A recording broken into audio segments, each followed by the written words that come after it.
Every single day, you make an unspoken bet. When you merge onto the highway at 60 miles an hour, you are betting your life that the stranger in the next lane won't suddenly turn their wheel. When you deposit your money into a bank, you are betting that the numbers on a screen will hold their value tomorrow. When you tell a close friend a secret, you are betting that they won't use it as leverage. We like to think of trust as a moral virtue. We tell ourselves that human beings cooperate because we possess empathy, because we have a conscience, or because we evolved to be good to one another. But mathematicians see the world differently. To a mathematician, your relationships, your society, and your deepest bonds are not governed by morality. They are governed by a cold, invisible framework called game theory. And if you strip away the comforting illusions of human emotion, the mathematics of human behavior point to a terrifying, fundamental truth. Pure logic dictates that you should never trust anyone. To understand why, we have to look at a deceptively simple thought experiment conceived during the Cold War. It is known as the prisoner's dilemma, and it is the blueprint for almost every human interaction. Imagine two people. Let's call them Player A and Player B. They have been arrested for a crime and are placed in two separate, isolated interrogation rooms. They cannot see each other.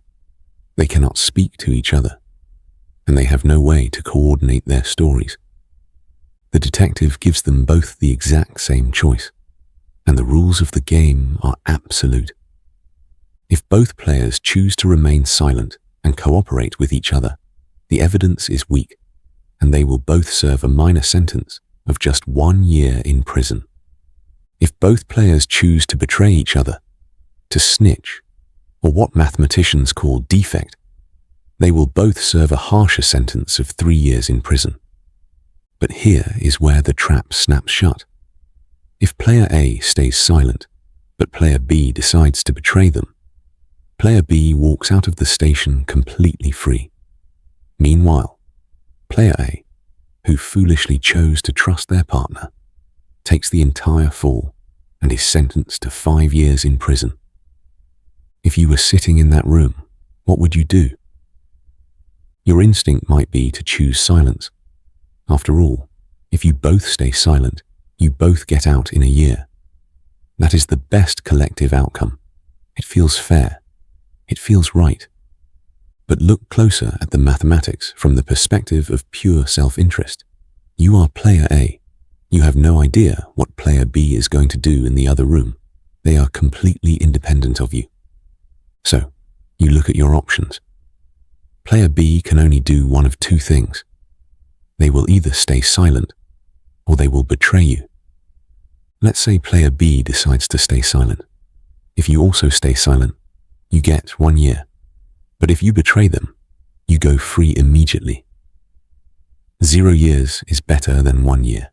So, if they stay silent, your best choice is to betray them. Now, let's look at the other scenario. Let's say Player B decides to betray you. If you stay silent, you get the maximum punishment, 5 years. But if you also betray them, you get 3 years.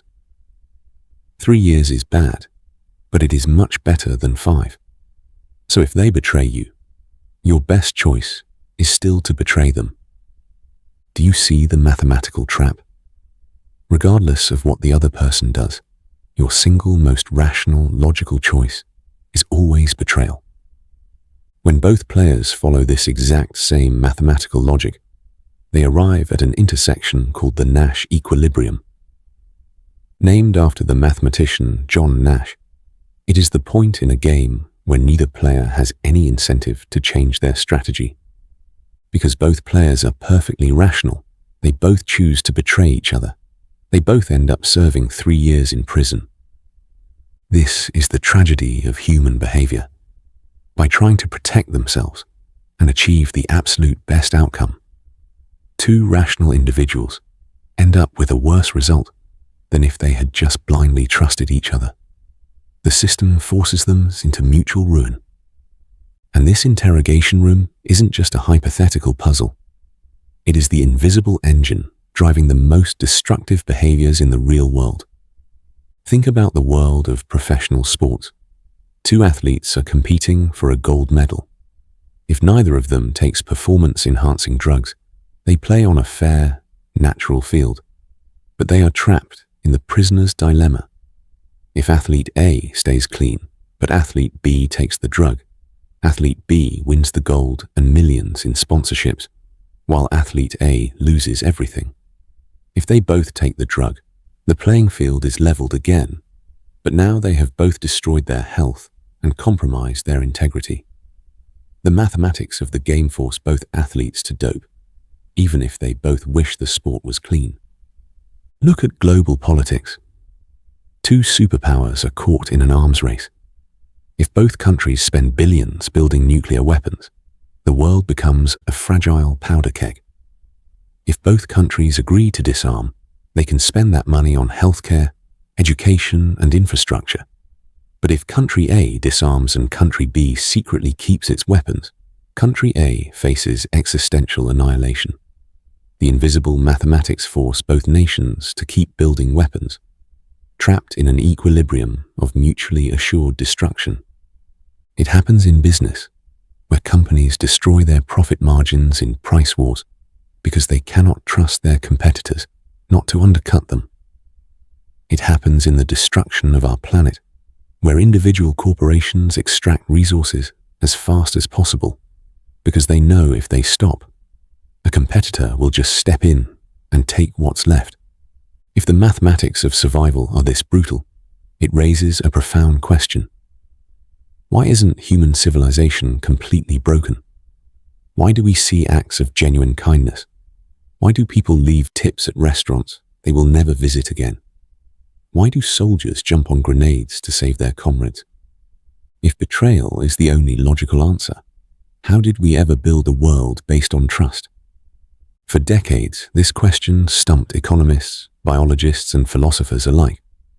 If evolution favors the survival of the fittest and mathematics favors the betrayer, then human cooperation should be a scientific impossibility. The breakthrough came in 1980, when a political scientist named Robert Axelrod decided to run a tournament. But he didn't invite people. He invited computer programs. Axelrod asked top mathematicians, scientists, and programmers from around the world to submit an algorithmic strategy for the prisoner's dilemma. The twist was that this wouldn't be a single, one-off game. The programs would play against each other hundreds of times in a row. It was called the iterated prisoner's dilemma. Some programs were designed to be incredibly aggressive, programmed to betray their opponent at every opportunity to maximize their points. Others were designed to be unconditionally kind, programmed to always cooperate no matter what. Others used complex probabilistic models to predict their opponent's behavior. 14 distinct strategies were entered into the tournament. They played thousands of rounds against each other. When the simulation ended and the data was analyzed, the strategy that utterly dominated the tournament wasn't the most aggressive one. It wasn't the most complex or manipulative one either. The winning strategy was the simplest program submitted. It was called Tit-for-Tat. Tit-for-Tat followed a beautiful, elegant rule consisting of just 2 lines of code. On the very first move of the game, it always chose to trust and cooperate. After that, it simply mirrored whatever its opponent did on the previous turn. If the opponent cooperated, Tit-for-Tat cooperated. If the opponent betrayed it, Tit-for-Tat immediately retaliated and betrayed them back on the next turn. But the moment the opponent stopped betraying and chose to cooperate again, Tit-for-Tat forgave them instantly and resumed cooperation. Axelrod ran the tournament again, adding even more complex strategies. Tit-for-Tat won again. What Axelrod discovered changed our understanding of human psychology forever. Mathematics does not demand permanent betrayal. It only demands betrayal if you are playing the game exactly once. If you are never going to see someone again, The rational choice is to exploit them. But when the game repeats, when you have to face the same person tomorrow, next week, and next year, the mathematics shift entirely. Cooperation only becomes possible when there is what mathematicians call the shadow of the future. Human beings did not develop trust because we are inherently angelic creatures. We developed trust because our ancestors realized they were playing a repeated game. They lived in small tribes. If you stole your neighbor's food today, they wouldn't hunt with you tomorrow, and you would starve during the winter. The shadow of the future forced cooperation. Trust became a survival mechanism, a cold mathematical equation where the long-term rewards of working together outweighed the short-term profits of betrayal. But this realization comes with a chilling warning for the modern world. Trust is entirely dependent on the structure of the game we are playing. And right now, the architecture of modern society is fundamentally altering that structure. In the past, our games were long and deeply connected. We lived in the same neighborhoods for decades, worked at the same companies for entire careers, and maintained lifelong social circles. The shadow of the future was long and cast a heavy influence over our behavior. Today, we live in a hyper-transactional, digital world. We buy products from anonymous vendors across the globe. We interact with people behind faceless usernames on social media, individuals we will never see again. We swipe through dating apps, treating human relationships as disposable, low-stakes interactions where ghosting and sudden defection carry zero social cost. Modern technology has fundamentally shortened the shadow of the future. It has turned our repeated games back into one-off interactions. And when the shadow of the future shrinks, the mathematical incentives flip. The invisible rules of the game begin to shift us back toward that dark interrogation room, where the only logical choice is to protect yourself, look out for number one, and betray before you can be betrayed. When you see a society growing more cynical, when you see institutional distrust rising, and when you feel a creeping sense that you can no longer rely on the people around you, it isn't necessarily because human nature has suddenly decayed. It is because the game has changed. We are forgetting that trust is not a permanent state of being. It is a fragile equilibrium, a delicate bridge built out of numbers, repetition, and consequences. The next time you decide to trust someone, remember that you aren't just making an emotional choice. You are stepping onto a mathematical battlefield, and the only thing keeping the person across from you from pulling the trigger isn't their love for you. It's the expectation that they have to look you in the eye tomorrow.